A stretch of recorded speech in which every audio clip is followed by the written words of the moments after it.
Çok mundayız.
Участники занимают?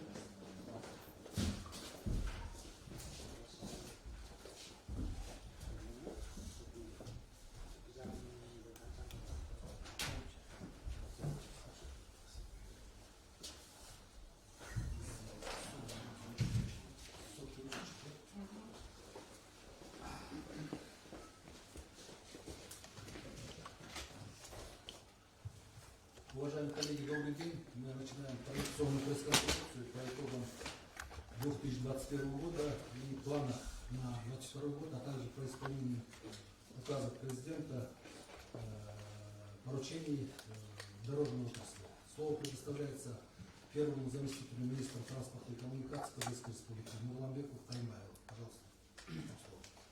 Здравствуйте, уважаемые представители средств массовой информации, присутствующие.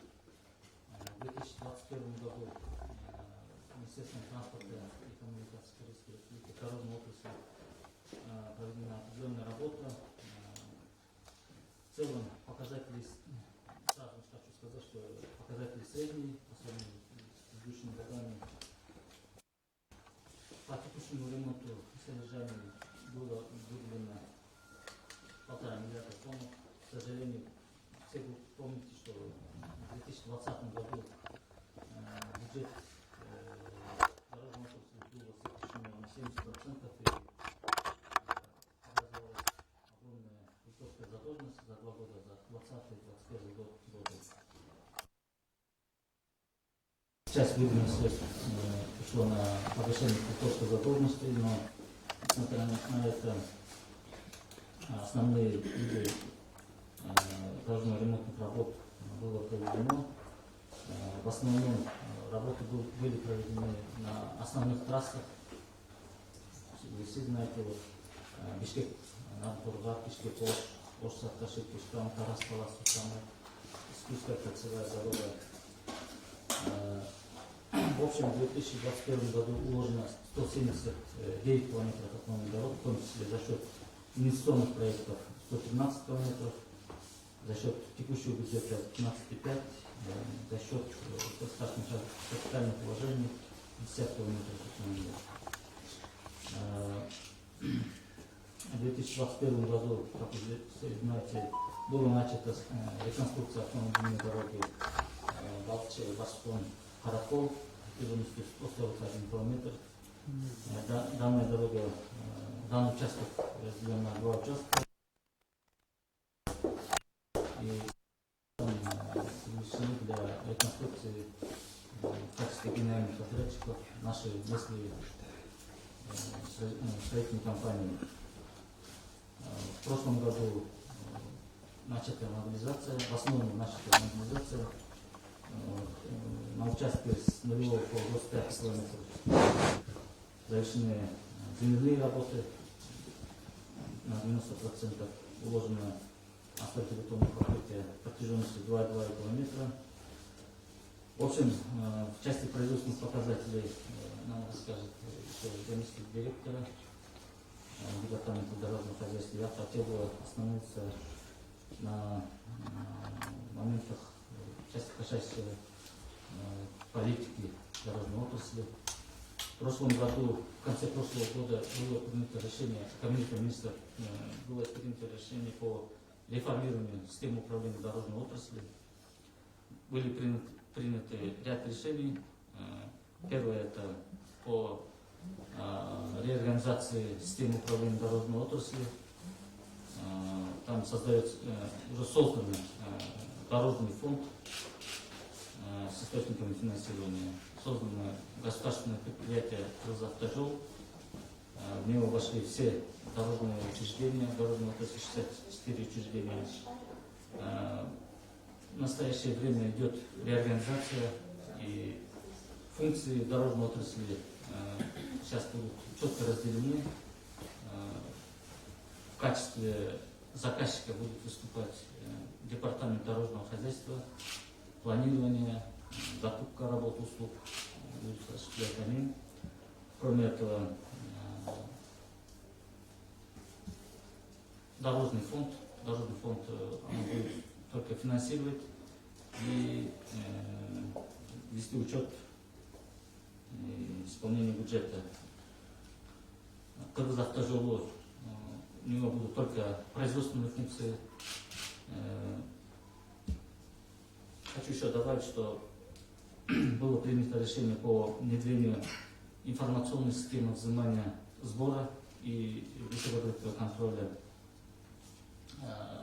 Сейчас идет отбор, начато, в самое ближайшее время будет начат отбор частного партнера для реализации ГЧП проекта. И мы планируем, что с 1 января 2023 года мы будем уже начинать взимать сбор с грузового транспорта и автобусов. Данная система будет также включать функции высокогабаритного контроля. Мы планируем полностью автоматизировать этот процесс. Кроме этого, в прошлые года были начаты внедрение системы управления дорожным активом. Это тоже информационная система по планированию дорожно-ремонтных работ. До этого уже внедрено мониторинг базы данных на 7000 километров автомобильных дорог асфальтобетонного покрытия. В этом году мы планируем завершить внедрение системы управления дорожным активом при содействии Азиатского банка развития. И с 2023 года при планировании дорожно-ремонтных работ человеческий фактор будет минимальным. На 2022 год что планируется в дорожной отрасли?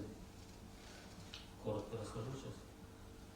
В целом, по дорожной отрасли, по текущему бюджету на 2022 год выделено 2 миллиарда 63 миллиона сомов. Но в связи с тем, что многие дороги сейчас, в особенности местные и государственные дороги, разрушены, в этом году мы резко увеличиваем объем работ по асфальтобетонному покрытию и текущему ремонту дорог, поэтому ожидается, что объем текущего бюджета будет в районе 3 миллиардов сомов. Кроме этого, по линии госвложений выделяется более 4,6 миллиардов сомов.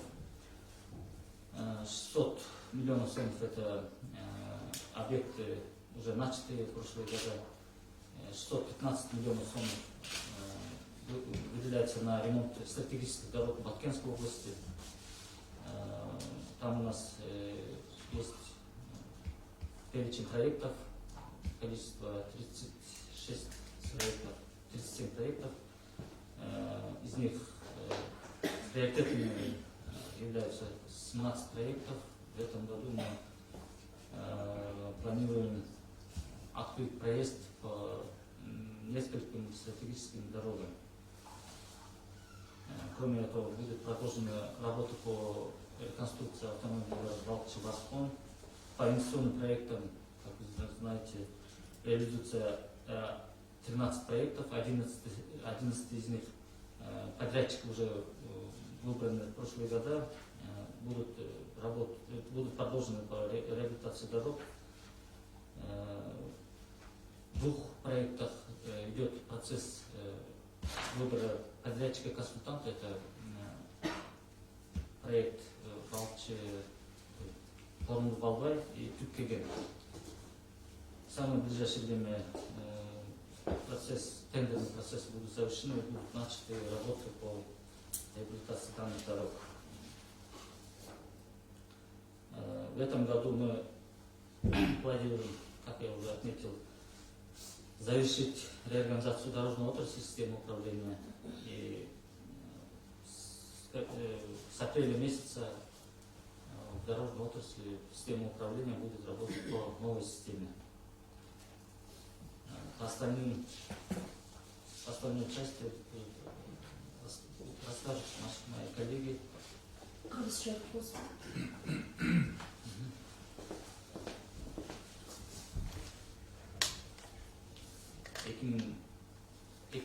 Жылы транспорт және коммуникация министрлігінің жол тармағында бір топ іштер жасалды. Атап кетсек, 179 километр асфальтобетон жолы салынды. Анын içinde отурумдук бюджеттен 113 километр, мемлекеттик капиталдык салымдар боюнча 50 километр, жана инициалдык толугулар боюнча 113 километр жол салынды. Негизинен 2021 жылы негизги оңдоо иштери биздин негизги транспорттук коридорлордо болду. Анткени 20-21 жылдары өзүңүздөр билесиздер, пандемияга байланыштуу жол тармагынын бюджети кескин кыскарган 70%. Ошого байланыштуу көбүнчө иштер негизги трассаларда болду. Андан тышкары бөлүнгөн каражаттын 30%дан көбү баягы мурда түзүлгөн кредитордук карыздарды жоюуга жумшалган. Кредитордук карыз боюнча айтып кетсек, былтыр жылдын башында 1,3 миллиард сомдун тегерегинде кредитордук карызыбыз бар болчу. Жылдын аягында 853 миллион сомго чейин түштү анын көлөмү. Азыркы учурда бул кредитордук карызды жабуу боюнча мемлекеттик вексель аркылуу жабуу механизми иштеп чыгуу азыр коммуникация министрлигинин атайын токтомго алынган. Ошол багытта биз иштеп жатабыз. Былтыр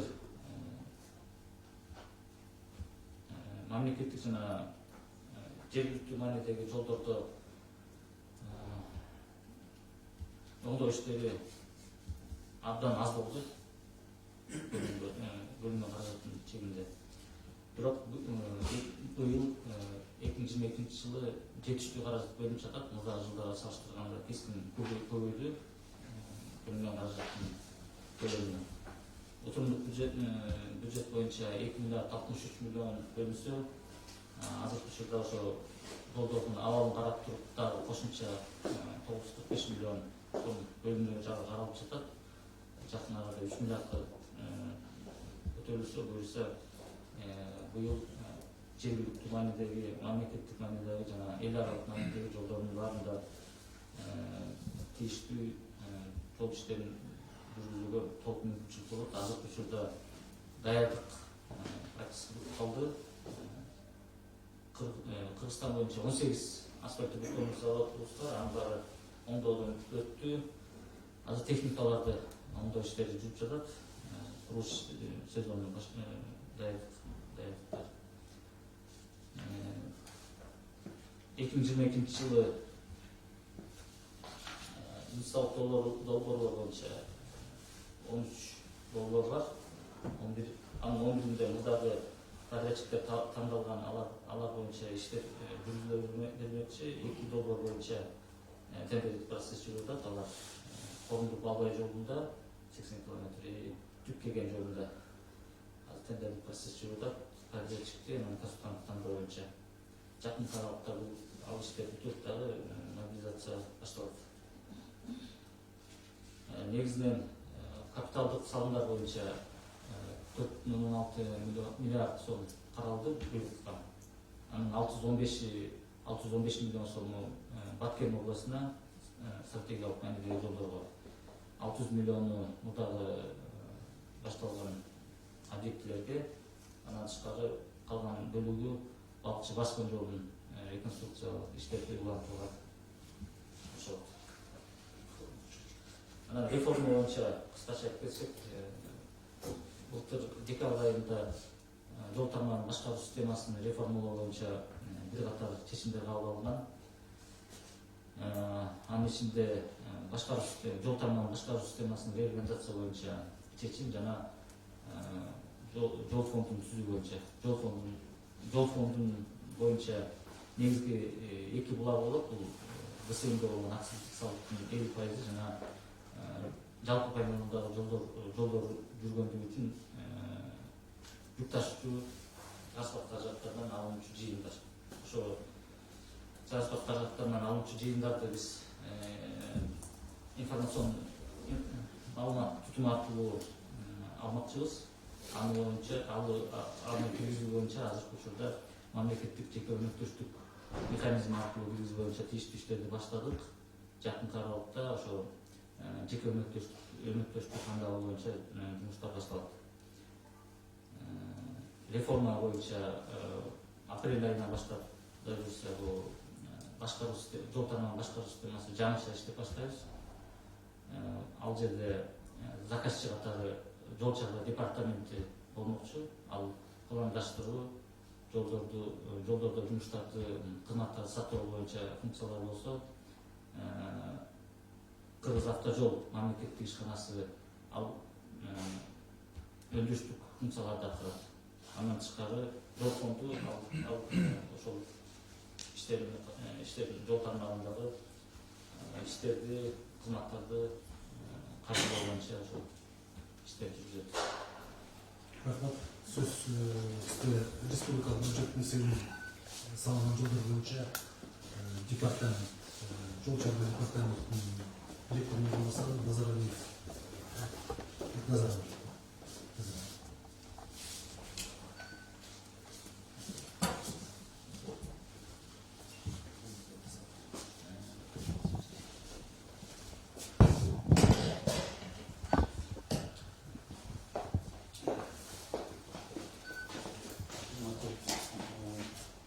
Коллегалар, катышуучулары,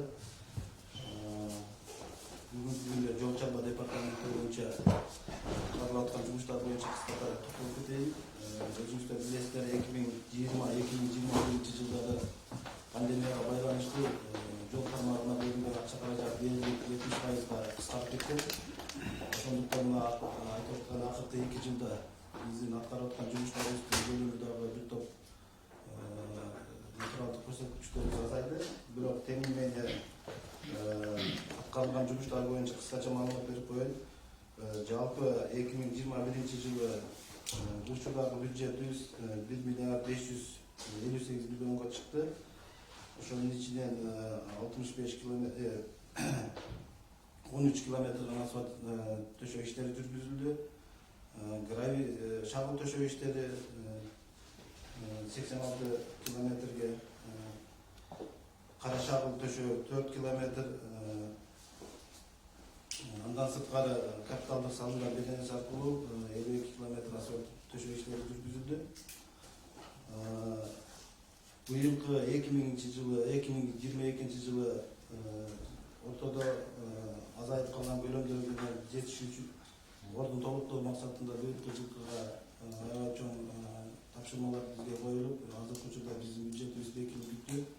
Жалпысынан алганда биздин Нурлан Бектенбекович айтып өттү. Жалпысынан алганда азыркы на данном этапе 6 миллиард 663 миллион акча бекитилип берилди. Анын ичинен 2 миллиард 63 миллиону биздин учурдагы бюджеттен, 4 миллиард 600 миллион акча каражаты бул капиталдык салымдар беленеси аркылуу каржыланып объектилердин бюджети бекитилип атат. Учурдагы бюджеттин эсебинен 228 километр асфальт бетон төшөө иштери каралып атат. Андан сырткары 151 километр жолдорду бодурлоо иштери, 4 көпүрөнүн курулушу, Андан сырткары пилоттук цемент бетон катмарын төшөө боюнча дагы 2 километр асфальт, 2 километр жол киргизип атат. Азыркы учурда биздин департамент негизги 3 багыт боюнча иш алып баратат. Биринчи багыты бул баягы жолдорду өз убагында тейлөө боюнча өзүңүздөр көрүп атасыздар. Акыркы 2 жумада региондо жалпы республиканын бардык региондорунда кар жаап, бардык чоң жолдордо көчкүлөрдү түш фактылары аныкталып атат. Ошол боюнча бизде жолчуларыбыз азыр күнү түнү иш алып барышып атат. Экинчи багыт боюнча бул келип аткан курулуш сезонуна даярдык иштери, бул битумду өз убагында камсыздап берүү, техникаларды жана заводдорду азыр ремонттон өткөрүп, тез аранын ичинде жазгы иштерине даярдыкка киришүү деп эсептелет. Ал эми үчүнчү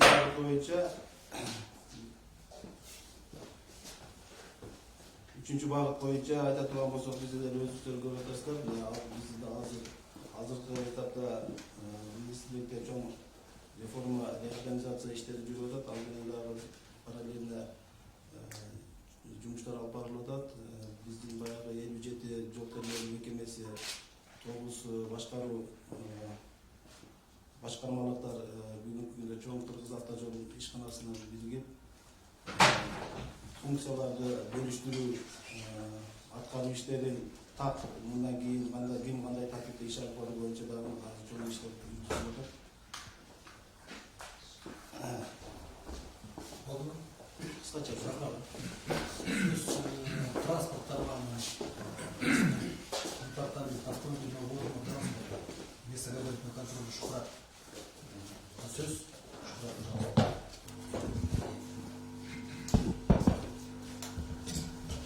Саламатсыздарбы?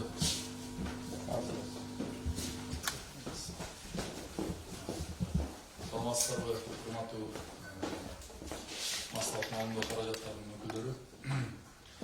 Автомобиль суу транспорту жана салмак аларды контролдоо департаментинин, кыскартып айтканда автотранспорт департаментинин 21-жылдары аткарган иш аракеттери боюнча кыскача маалымат, анан быйылкы жылга ушу келечекке койгон пландарыбыз боюнча сизге кыскача маалымат берип коеюн.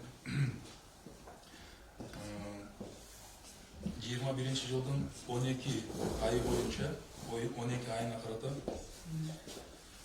жалпы уруксат кагаздарын берүү жана салмак габариттик параметрлерди өлчөө жана айыппулдарды чегерүү, аларды жыйноо, мындан сырткары биз бирнече уруксат кагаздарын беребиз. Ушул иш аракеттерден келип түшкөн каражаттардын өлчөмү 50.922.000 сомдон ашты. Бул былтыркыга салыштырмалуу жада калса 2,5 миллион көбүрөөк болду. 20-жылга салыштырмалуу. 21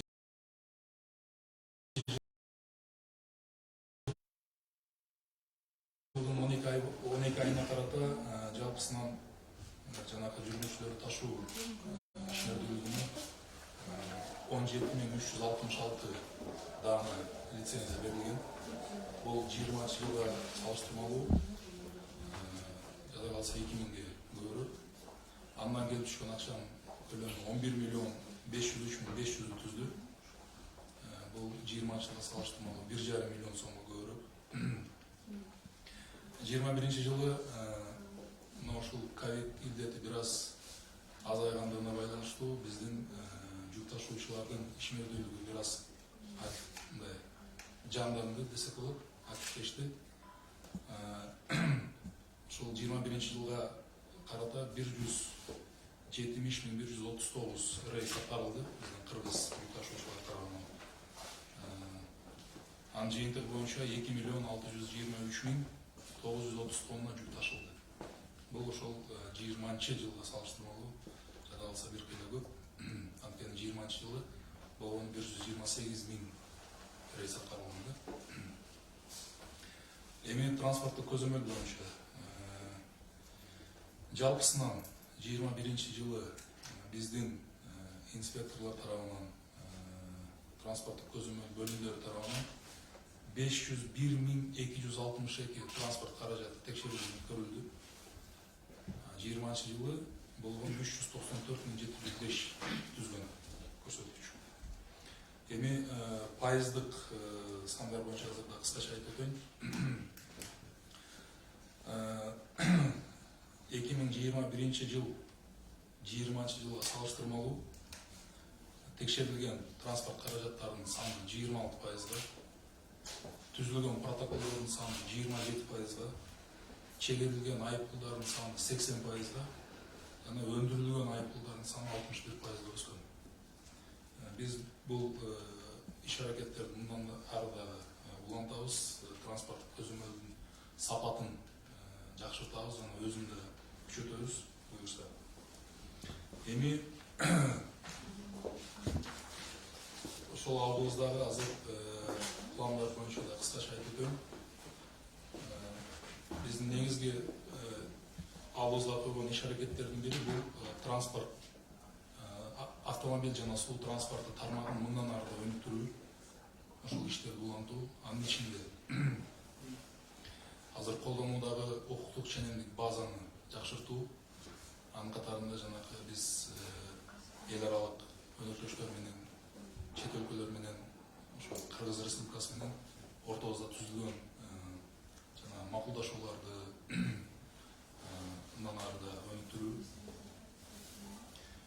Дагы бир эң негизги иш аракеттердин бири министрдин биринчи орун басары Нурлан Бектенбекович айтып кеткендей, бул жанагы жолдордогу транспорттук көзөмөлдү автоматташтыруу. Ошонун алкагында жана инспектор менен айдоочунун ортосунда контактты жокко чыгаруу, ошол жол менен коррупциялык коркунучтарды жокко чыгаруу алдын алуу. Мына бул боюнча да азыр алгылыктуу иштер башынан аткарылды. Азыр орусча айтканда стали активной реализации данный проект. Буюрса ушул жылдын аягында же кийинки жылдын башында бир жыйынтыктарга келебиз деген үмүтүбүз бар. Мындан сырткары дагы бир чоң бир маанилүү процесстин үстүнөн иштеп атабыз. Бул жанагы уруксат кагаздарын берүү процессин автоматташтыруу. Биз жанагы жүргүнчүлөрдү ташууга, жүктөрдү ташууга, жанагы оор бөлүнбөс жүктөрдү ташууга, мындан сырткары жанагы эл аралык чет өлкөлөрдөн келген жана уруксат кагаздарын бөлүштүрүү, бүт ушул биз тараптан берилген ушундай уруксат кагаздарын берүүнү биз автоматташтырып, ошол адам чече тургандай эмес, компьютер өзү эсептеп чыгарып, компьютер бере турган азыр бир долбоорду ишке ашырып атабыз автоматташтыруу боюнча. Бул да болсо коррупцияга болгон өтө бир чоң сопку болот буюрса.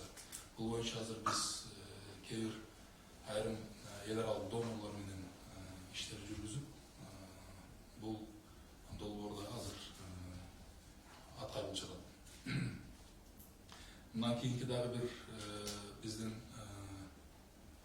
түздөн түз милдетибиз, түздөн түз аткара турган жумушубуз бул азыркы учурда азыр өлкөбүздүн аймагындагы маршруттук тутумдарды мындан ары да өнүктүрүү.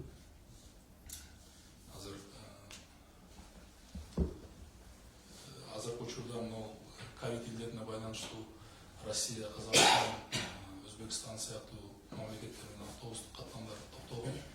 Ошолорду азыр жакын ушул өткөн жума, акыркы 2-3 жумадан бери ушул маршруттарды кайрадан жандандыруу боюнча иштерди жүргүзүп атабыз биздин ошол чет эл өнөктөштөр менен. А на русском можно коротко? На русском? Да. Доброе утро, уважаемые коллеги, уважаемые представители средств массовой информации. Позвольте вам вкратце рассказать о результатах деятельности Департамента автомобильного водного транспорта и весогабаритного контроля Департамента автотранспорта за 2021 год и о планах на текущий год. За 12 месяцев 2021 года общая сумма поступлений от выдачи разрешительных документов, от взвешивания весогабаритных параметров, от сбора штрафов за административное правонарушение составили 50 миллионов 922 тысячи 500 сомов, что почти на 2,5 миллиона превышает показатель 2020 года. За 2021 год всего было выдано 17 366 единиц лицензий на общую сумму 11 миллионов 503 тысячи 500 сомов. За 2020 год эти показатели равнялись 15 483 лицензий и на сумму чуть превышающую 10 миллионов сомов. То есть налицо рост. Кроме того, за 12 месяцев 2021 года всего было проверено 501 262 транспортные единицы. За аналогичный период 2020 года было проверено 394 705 автотранспортных средств. Теперь вкратце по процентным показателям пройдемся.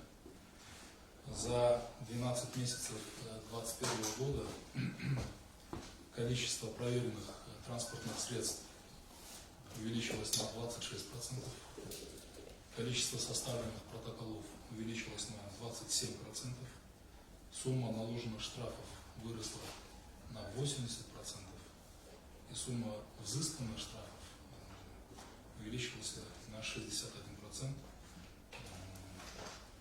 Теперь о планах на будущее, на текущий год. Естественно, наша главная цель – это дальнейшее совершенствование сферы автомобильного волнового транспорта, улучшение транспортного контроля, совершенствование действующей нормативно-правовой базы, в том числе заключенные международные соглашения. Один из очень важных проектов, который находится на стадии активной реализации, это проект автоматизации весогабаритного контроля. Об этом ранее упомянул Нурлан Бектембекович. В рамках этого проекта мы планируем установить на дорогах общего пользования специальные системы весогабаритного контроля, которые по аналогии с проектом «Безопасный город» в динамике, в бесконтактном виде будет измерять весогабаритные параметры проезжающих автотранспортных средств, и при превышении допустимых показателей по адресу владельца автотранспортного средства будет направлено письмо, протокол. Следующий большой проект, который также находится на стадии реализации, это автоматизация процесса выдачи всех разрешительных документов, включая лицензии, спецразрешения, бланки на международные грузоперевозки. Сейчас по этому проекту мы проводим соответствующую работу с международными донорами. Есть небольшие вопросы по финансированию, но, надеюсь, эти вопросы будут решены. Следующее направление мы планируем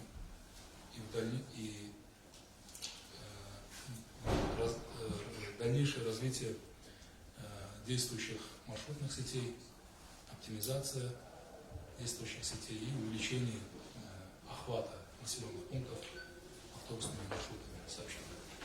Спасибо. Далее переходим к вопросам железной дороги. Слово предоставляется заместителю директора НК Казахстан Остав.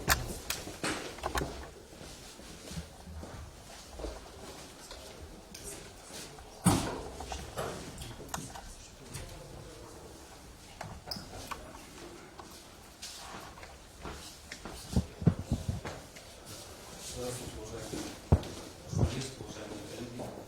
Хотелось бы в итогах работы, как вы скажете, 21 года ознакомить.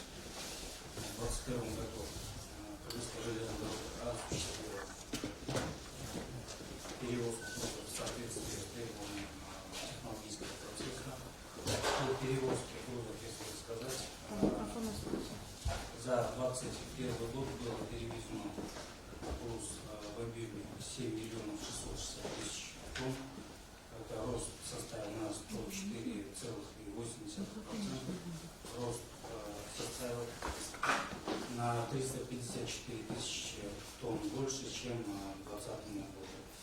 Рост обеспечен за счет увеличения импорта в Кыргызскую республику строительных материалов, угля, сахара,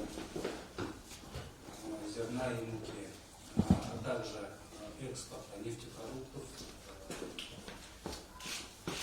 промышленность, продуктов пищевой и также металлолома. В целях сохранения грузопотока кыргызскими железными дорогами было наращивание дополнительных объемов. Это произвели на 2021 год, предоставили скидку в размере 30% на экспорт угля через Кыргызскую, то есть из Кыргызской республики в Узбекскую республику. Также на 70% была дана скидка узбекскими железными дорогами, это на транзит именно по крупнотоннажным контейнерам. Также на 70% предоставлена скидка на все транзитные грузы по территории Узбекской республики. По пассажирским перевозкам в 2021 году было перевезено пассажиров на 255 200 пассажиров. К аналогичному периоду это больше на 182 тысячи пассажиров. По наиболее значимым достижениям Кыргызской международной за 2021 год было закуплено на собственные средства 100 грузовых вагонов, а также было закуплено 20 километров рельса для усиленного капитального ремонта, а также 20 тысяч железобетонных шкафов. Далее были подписаны соглашения между Российско-Кыргызским фондом развития и нацпромлизингом Кыргызской железной дороги в трехстороннем об расширении и также развитии железной дороги. Также с Исламской республикой по мультимодальному маршруту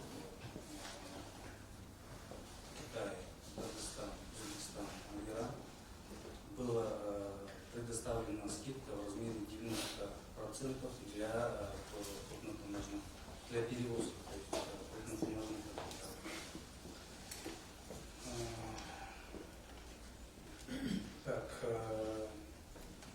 Подписано соглашение с российскими железными дорогами и казахскими железными дорогами об электронном обмене информацией. Также с китайской стороны инженерной корпорации номер 3 Китая в рамках проработки вопросов строительства дороги Балчик-Кочпор-Каракече подписан меморандум. И с турецкой стороны тоже для развития двухстороннего железных дорог тоже подписан протокол соглашения. В настоящее время проработать вопрос начала строительства железной дороги по Балчик-Кочпор. По железной дороге, как На Кыргызстан. Крыша просто. Так, по ККУ это Китай, Кыргызстан, Узбекистан. На данный момент прорабатывается вопрос. С нашей стороны отправлено письмо официальное. На данный момент идут работы по изучению горной местности. То есть маршрут будет проходить именно по горной местности. В планах есть на 2022 год получить техническое и экономическое обоснование именно для этого проекта. Спасибо. У нас есть инвестиционный проект, наиболее крупный, это Север-Юг, Бишкек, Карабалта, Жалабад, Маданьяр. Слово предоставляется представителю реализации инвестиционных проектов Азиатского банка развития Талая, пожалуйста. Кыргызча айтып коет бул темиржол боюнча. Мен кыргызча билет.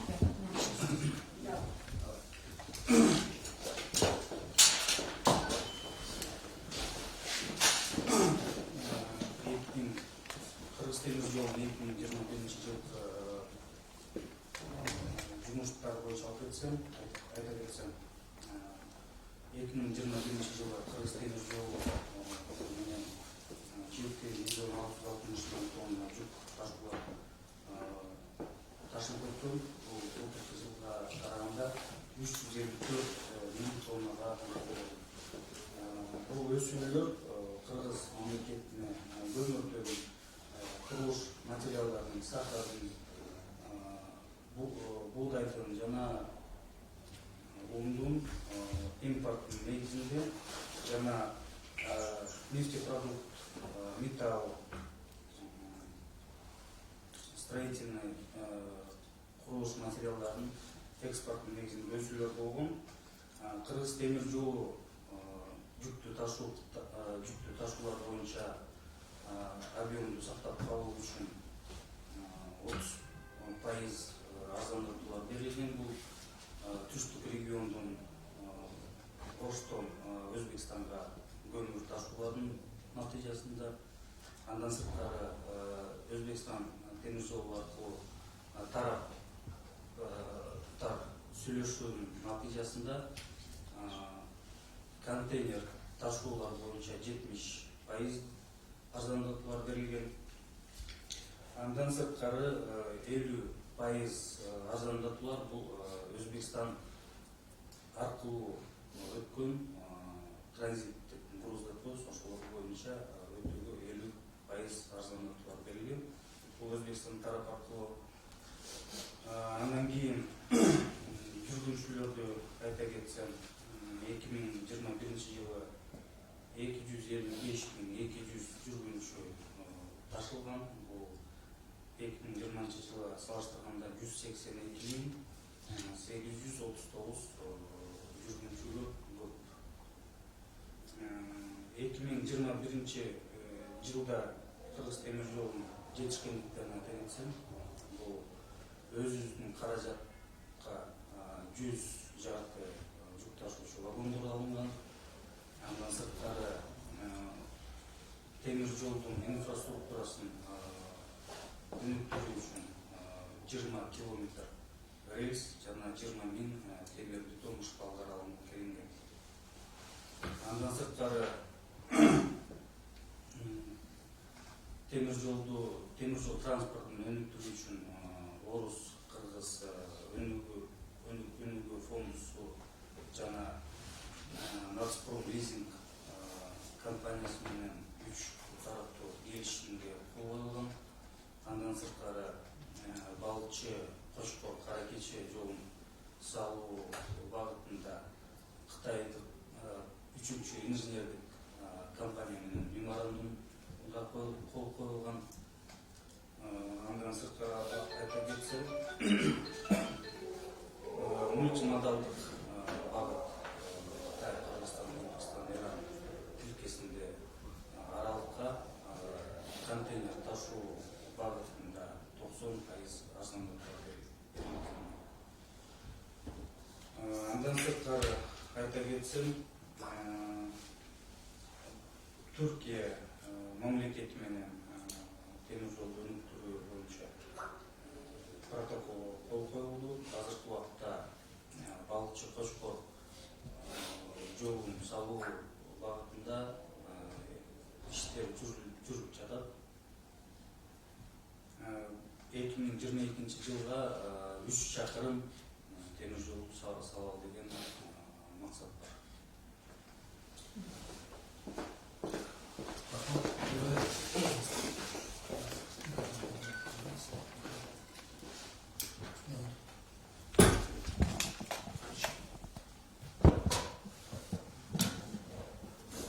Здравствуйте.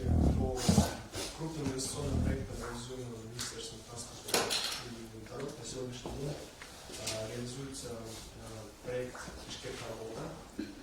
По нему, по основному участку, на сегодняшний день в прошлом году вложено 45 километров асфальтобетонного покрытия.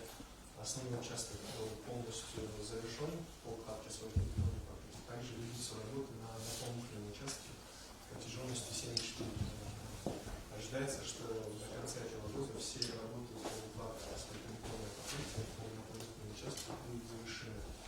Также по автодороге Бишкек-Ош реализуется проект строительства автодороги Мадамян-Джалабад. По данному участку на сегодняшний день вложено 45 км асфальтобетонного покрытия. Общая протяженность участка 67 км, и планируется, что до конца 2022 года будут завершены все асфальтобетонные работы по данному участку. Также Министерством транспорта реализуется проект строительства альтернативной автодороги Сибири, который реализуется 5 инвестиционных проектов. По проекту Балчата-Шкура на сегодняшний день вложено 13 км асфальтобетонного покрытия, и подрядчик планирует вложить в этом году еще дополнительно 40 км асфальтобетонного покрытия. Планируется, что все работы будут завершены до 2023 года. По участку Якин-Башконды на сегодняшний день был назначен новый подрядчик, это компания Чайна Рейвен номер 5, которая проводит планирующие работы, и планируется, что в этом году будет уложено 25 км асфальтобетонного покрытия по данному участку. Также, как вам известно, по участку Арал-Казарман в прошлом году были завершены основные строительные работы, было уложено 99 км асфальтобетонного покрытия, и также завершено строительство эстакадных мостов протяженностью 11,5 км. И по участку Казарман-Джалабад на сегодняшний день основные работы по укладке асфальтобетонного покрытия завершены, ведется строительство тоннеля. На сегодняшний день пройдено 3000 метров тоннеля, и полностью пройдена штольня в течение до 2021 года. Планируется, что работы по проходке тоннеля будут завершены в июле этого года. На Крыловской нету? Бүгінгі Бішкек участок бойынша 45 километр жол асфальтталды. 7,5 километр участокта 1 километр асфальт төшелді. Ошол участкага чыгуу иштери 2022 жылы ноябрь айында бүтүрүү пландалган. Мадамян-Жалабад участок боюнча бүгүнкү күндө 45 чакырым асфальт бетон төшөлдү. Жалпы Мадамян-Жалабад участогунун узундугу 67 километр. Быйылкы жылы асфальт бетон төшөө иштери бүтүрүү пландалууда. Түндүк түштүк альтернативный жол боюнча 5 жол реконструкциялоо долбоор ишке ашырылууда. Анын бири Балчы-Кочкор Эркин участогу. Бүгүнкү күндө Балчы-Кочкор участогунда 13 километр асфальт бетон төшөлгөн. Ушул жылы дагы 40 километр асфальт төшөө пландалууда. Долбоорду 2023 жылы бүтүрүү пландалууда. Эркин Башконды участогу боюнча өткөн жылы жаңы подрядчик Чайна Рейвен номер 5 компания тандалган. Быйылкы жаңы подрядчик 25 километр асфальт төшөөнү пландаштырды. Арал-Казарман участогунда боюнча иштер былтыр бүткөрүлгөн. Долбоор боюнча 99 километр асфальт бетон төшөлдү. Жана 1,5 километр узундугу 2 эстакадалык көпүрө курулган. Казарман-Жалабад участок боюнча асфальтобетон төшөө боюнча иштери негизи аякталды. Туннель куруу иштери жүрүп жатат. Туннель боюнча 3000 метр казуу иштери аякталды. Туннелдин жалпы узундугу 3800 метр. Штольня казуу иштери аякталды. Казарман-Жалабад участок курулуш иштери ушул жылы ноябрь айында бүткөрүлгөн. Рахмат, урматтуу журналисттер суроолорун кыскартыңыздар. Башка автоматический суроолорду буга чейин өзгөчө куралган министрибиз маалымат таратты. Ушул батышта абалга байланыштуу Кыргызстанга берүүсү кечирүүгө темир жолдон байланыштуу. Азыр ушул убакытта кандай темир жол иштөөсү тезирээдүү, үрөндөр бериши кандай жана ошондой эле Өзбекстанда да темир жол жабык болгон үчүн биз транспорт каражаттары аркылуу ташып жатабыз деп үйлөндүрдүк. Азыр ушул жол ачылабы Өзбекстанда? Бул боюнча айтып анан экинчи суроо. Баткен боюнча өзгөчө макул берилди. Ушу 2021-жылы ушу кайсы аймактарда жол оңдоо иштери жүрүп, канча аралык, сонун эле мындан тышкары асфальт түшүүдөн тышкары кандай иштер аткарылды? Анан акыркы суроо ушу түндүк түштүк альтернативдүү жолу толук бүткөрүү кайсы жылга чейин пландалган? Толук бүткөрүү жылда бүтөт деп айта алсаңыз.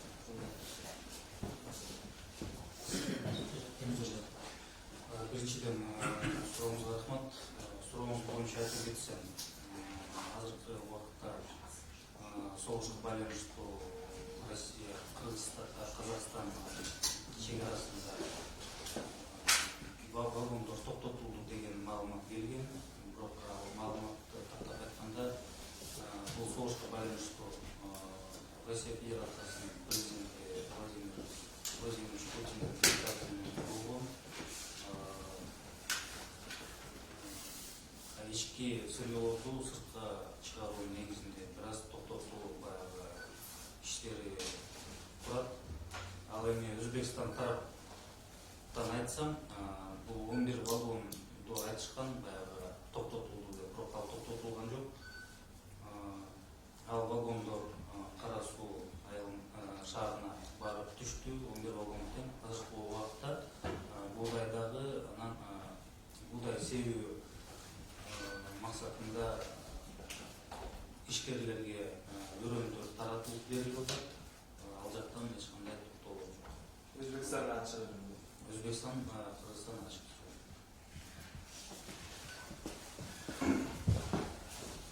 Баткен облысы боюнча былтыр 250 миллион сом каражат бөлүндү. Негизги стратегиялык маанидеги чегара аймактарын айланып колдоо боюнча негизинен Баткен областынын өнүгүү стратегиясын алайык, приоритеттүү долбоорлорго ар жыл сайын 500 миллион сомдон кем эмес каражат бөлүнүп таралган. Бирок быйыл жол тармагы боюнча гана 615 миллион сом каражат бөлүндү. 37 долбоор бар. Алардын жалпы сметалык баасы азыр атталып элек, бирок мурдагы приоритеттүү долбоорлордун жалпы баасы 4 миллиарддан ашты. Эгер ушундай 600 жыл сайын 615 миллионду бөлүп турсак, эсептегиле 8-9 жылда Баткен областарындагы приоритеттүү жолдордун баарын көрсөткөнгө мүмкүнчүлүк болот. Тилекке каршы бюджеттин чектелишине карата ушундай да. А какие еще дороги строятся? Сейчас түндүк түштүк жолу азыркы учурда баардык участоктарында иштер жүрүп жатат. Жолдо айтып кеткендей 99 километри эксплуатацияга берилди. Калган участоктарында курулуш иштери 2023 жылдын аягында бүтөт.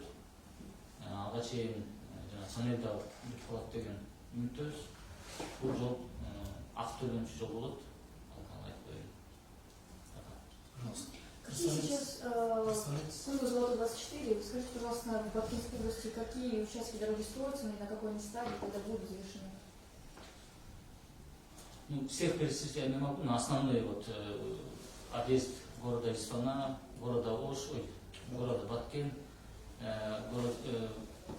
дорога города Сульсу, Миндулак, Чорба, Аксай, Буджун, Баткен, Аксай, Рабат и один основных это Самарканд, Мадген. Это дорога, которая сокращает дорогу до Леликского района. Ну, Леликского района очень много проектов, которые должны в этом году завершить. Еще вопрос, пожалуйста. Шаардын ичиндеги автотургундарды кыскартуу боюнча эстакадагы жолдордун өтөөлөрү курулат дедилер. Ошо быйыл качан канча ошондой көтөрүлөт?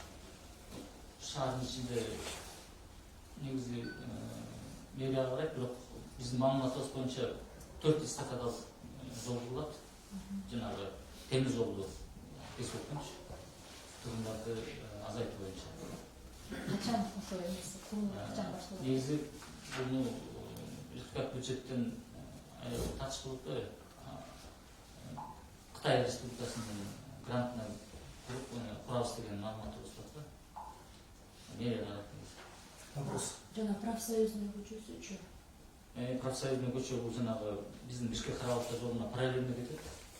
Бул жанагы автомобиль Кудай берген рынок бар го, ошонун артынан баштап Гайге чейин да. Жалпы узундугу 8,5 километр. Өткөндө жанагы Мүрзөнү айланып өтөбүз деген маселе көтөрүлөт да. Мүрзөнү сөзсүз түрдө айланып өтөбүз.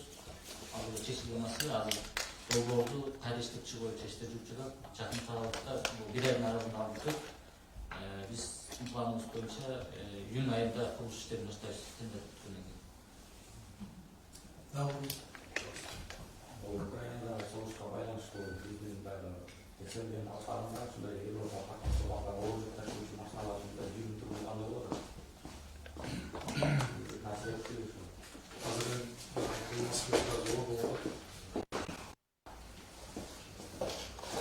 Украина аркылуу альтернатива башка Украинанын айланып өтүүчү бизде ошол жактан катталып. Бирок айдоочулар өзү ошол жактарда каттап жүргөн жолдорду билип жүргөн, жолдорду таап катталышат. Daha sonra olarak Жумгардын жолу качан? Киргизиптин башкалары. Киргизиптин башкалары. Эки башкаланды жолу быйыл 25 километр толугу менен бүтүрүлгөн пландар бар. Негизинен эмки жылы аягында. Негизи Нарын областы боюнча айтып кетип атасыңар, быйыл башка ички көтөрүлүп атып, Нарын областында действительно чоң проблема бар.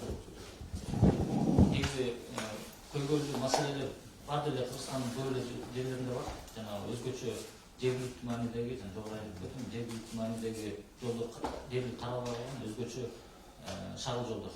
Быйыл ошол жолдордун көбүн оңдоодон өткөзгөнгө пландаштырып жатабыз. Нарын боюнча өзгөчө Ак Башы району боюнча тапшырмалар бар. Анын баарын аткарып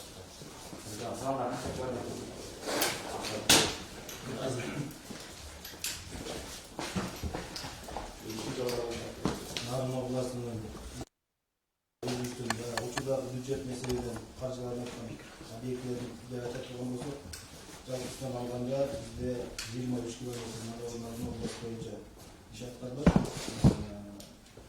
Бул Бишкек Нарын Торого жол управлениясы баштаганда, эгер аны кошотулган болсо, порядка 80 километр биздин өз бюджеттен болот. Андан сырткары Ак Башы району боюнча Канизм өзгөрүш жолу, Чак Акмыс жолу, андан сырткары Кошкоодо жолдорунда биз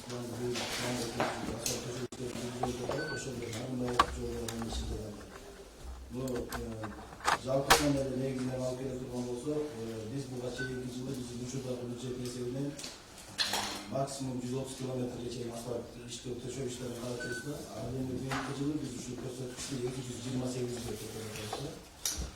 228 километрлик республика боюнча асфальт төшөө иштебиз. Мындан сырткары өзүңүздөр билесиздер, Нарын областында дээрлик жолдордун баардыгы шагыл жолдор деп эсептелет. Шагыл жолдор боюнча шагыл төшөө иштери жүргүзүлөт. Андан сырткары Тогустороодо ал жакта кара шагыл төшөө иштери Асфальт болбойт Тогустороодо бүгүнкү убакта өзүңүздөр билесиздер, асфальт бетон заводу жоктугуна байланыштуу ал жака биз жылдары кара шагыл төшөө иштери баштадык. да вопрос. Балыкчы Баканбай Баскон, ошол жол качан бүтөт? Быйылкы жылы кайсы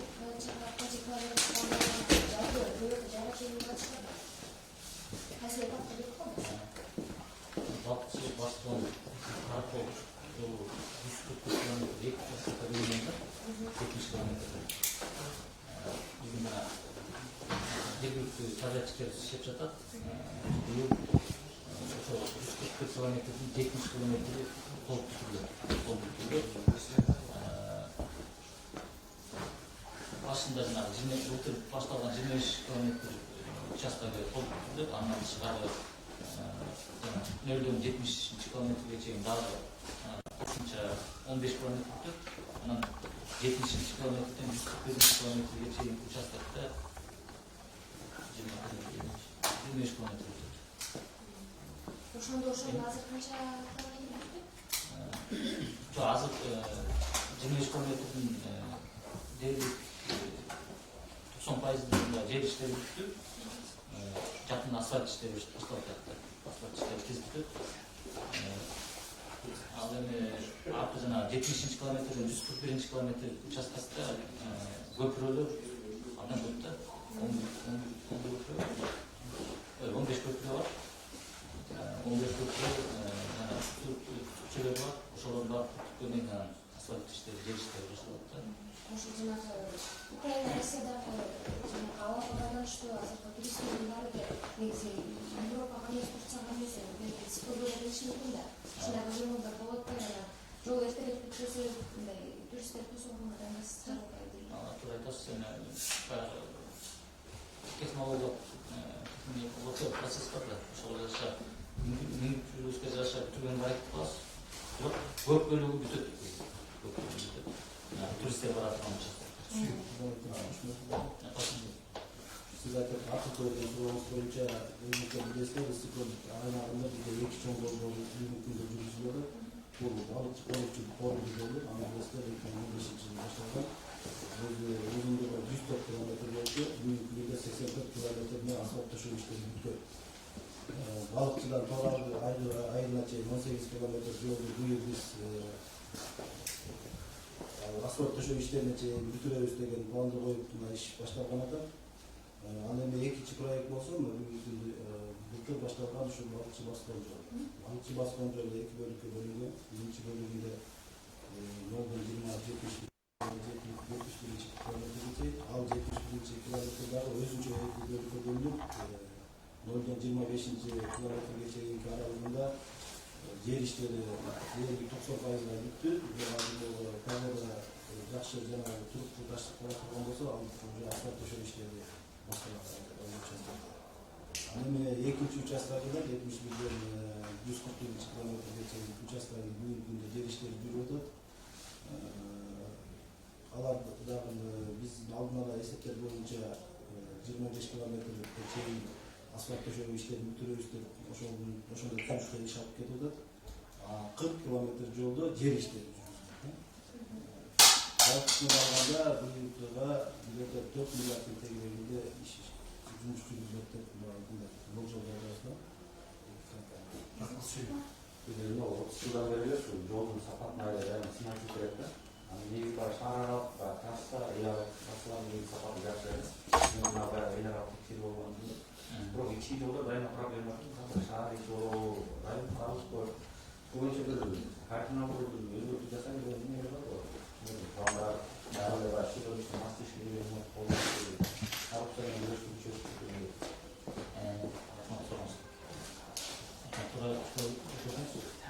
негизинен сеттин ичинде эл аралык маанидеги жолдорду реконструкция куруу боюнча ичинде сапаты боюнча маселелер аз. Ичинде сапаты жакшы, эл аралык мааниде эл аралык деңгээлде салынат. Бизде бул мамлекеттик жергиликтүү мааниде жолдорду өз куруп атпайбызбы? Ал жерде негизи мыйзам боюнча көз карандысыз техникалык көзөмөлдү алуу боюнча мыйзамга 11-жылда кирген, бирок ошол системабыз көптөн бери иштеди, бирок былтыр жогоруда айтканымдай реорганизация башка жол тармагын башкаруу системасын реорганизация боюнча чечимдер кабыл алынды. Биз аякта айтып кеткендей жол чарба департаменти заказ катары болот. ГП Кыргыз автожолу жана иштерди аткаруучу болот. Функцияны бөлүп да. Анан ошол жолдордун жазалып аткан иштердин көзөмөлдөй турган көз карандысыз техникалык көзөмөл болот. Ал биздин мыйзамда да бар. Тийиштүү ченемдик актылар бар кабыл алынган. Быйыл жакын тарапта ошол боюнча тендер болду. Өзүнчө бул эми частный сектордон келтирип көзөмөлдөйт да. Эки мамлекеттик уюм иштеп атат, ортосунан частный сектор келип текшерип көзөмөлдөйт да. Жанагы прозрачность жолуп атат, жоопкерчиликте жолуп атат. Андан тышкары айтып кетем, жол фонду түзүлүп атат депчи. Ошо жол фондунда байкоочу кеңеши бар. Байкоочу кеңеши баягы министрликтердеги байкоочу кеңеш эмес, анын өзүнүн ыйгарымдуулуктары бар, жанагы пландаштырганда аны бекитет, жол тармагын пландаштырганда. Анан байкоочу кеңеште жарымдан дээрлик жарымы өкүлдөрүнүн, азыр 9 киши бар, ошонун 4-ү коомдук уюмдардан да, ассоциация перевозчиктер, ассоциация эл аралык общественный объединениялар бар, ошолордун өкүлдөрү да, алар келип түздөтүш, ошо кандай колдонуп атат, кандай пландаштырылат, баарына көзөмөл кылып, илгерки народный контроль чаңдалып атат да. Ошо менен быйылдан баштап көзөмөл мурдакыга караганда абдан жакшыраак деген үмүттөбүз да. Бул ошо жака келген өкүлдөрдөн да эстедик, жанагы техникалык көзөмөлгө келип аткан инженер жөнөкөй адамдар, жөнөкөй общественностьтен келген элдерден дагы алардын да жоопкерчилиги көзөмөлдө. Дагы бир сөйлөм ол министр жылдарга жазында кабыл сүйлөп турат. Мына альтернативдер да чоңдош болуп, анан кийин жакында тоғыстарда болмошу негизинен жашыларга чыгып баратканда бир көчкүнөн тосотурган ишиктер бармы? Мисалы негизинен ушунча жылдарда шаңгысында ишиктер болду.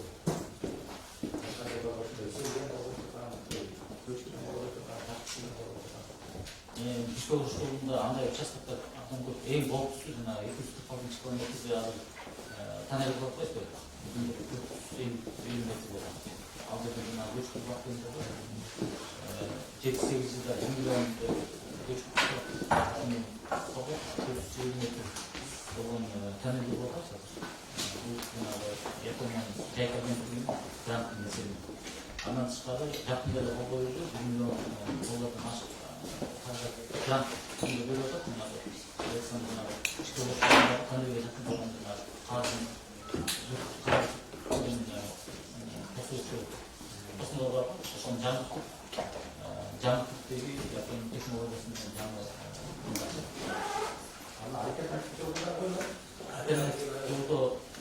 альтернатив жолдо анын 70% жаңы жерлерде мындай аскалар кесилген жерлер бар. Чынында баягы проблемный участоктор көп айтылды. Аябай эң кооптуу жерлеринде ташкын стенкалар болот. Эки жерден курулат. Анан бирок жанагы фонддордун тукташына керек да 5-6 жыл керек. Жан-жагына башчы. Мисалы ишке кошулду карап курдун тоолга чейинки аралыкта ишке кошулдун түгөнүнө канча жыл болду, дагы таштап түшүрөт да. Бирок чекесинен акырынан ошол технологияда колдонот. Япония жайка агенттиги секторун жабып ошону бир участок. Рахмат.